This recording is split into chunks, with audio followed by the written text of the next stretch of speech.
We're, of course, at the 2023 annual CGI Zimbabwe conference being held here in Victoria Falls.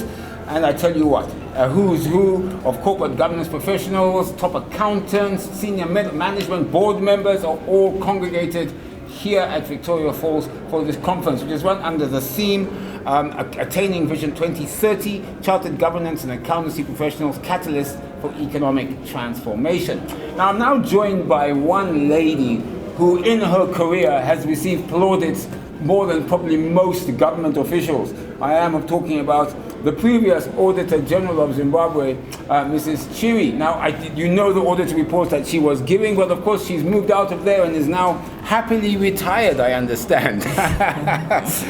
Mrs. Chiri, thank you so much for talking to me. I really want to talk about the importance of audits, and not just the importance of audits, but also the follow-up on audits, the way that companies should deal with those issues in time, they shouldn't leave them hanging, and how that speaks to the corporate governance of an institution, be it both public and private sector. Okay, thank you, Andy. Audit is critical in any organization, be it a small entity or even our ZESAs and our deltas in the private sector.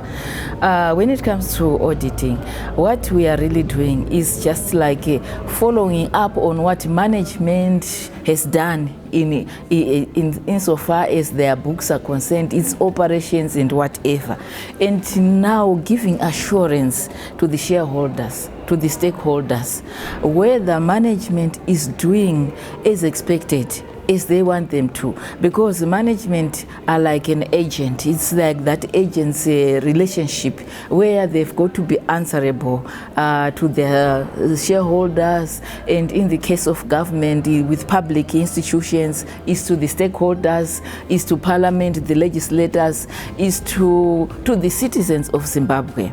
For example, with our legislators, we hear them during elections. They're saying they're going to build roads, make sure that there are dams or whatever, and so forth.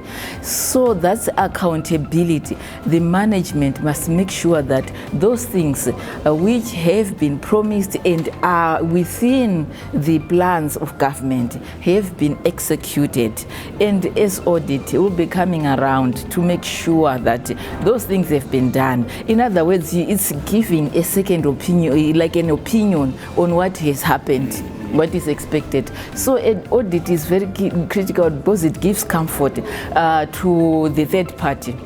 It's like, for example, when you've done things on your own and you want to give assurance to your manager or whoever is higher up there, for that manager to be satisfied, they need someone else to give that assurance. Otherwise, you could actually shortchange them. Just tell them that you've done as expected. Here are the things and so forth. And this has happened. This has been happening in the past, but this is where we've had these frauds, enrons, and so forth.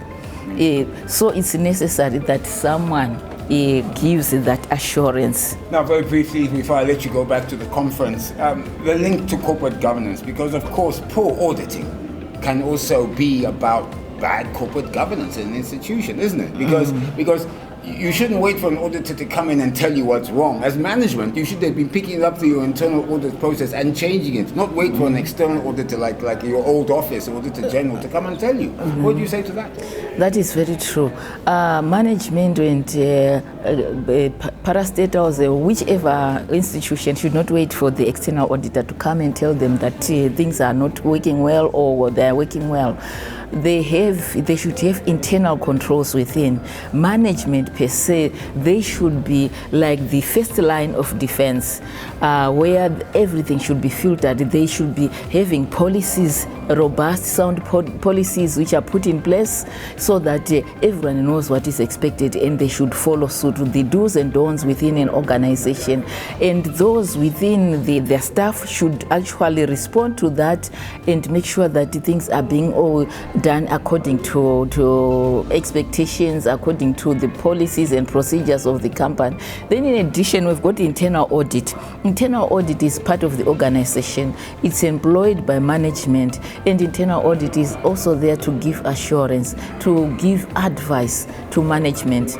So as such, by the time the external auditor comes, chances are that a lot of things would have been completely dusted and they're okay. This is why you find when the external auditor comes, they might say the financial statements give a true and fair view. Everything is in place.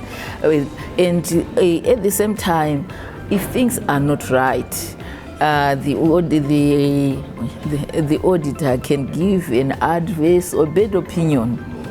But first and foremost is the management that is to make sure that things are going well.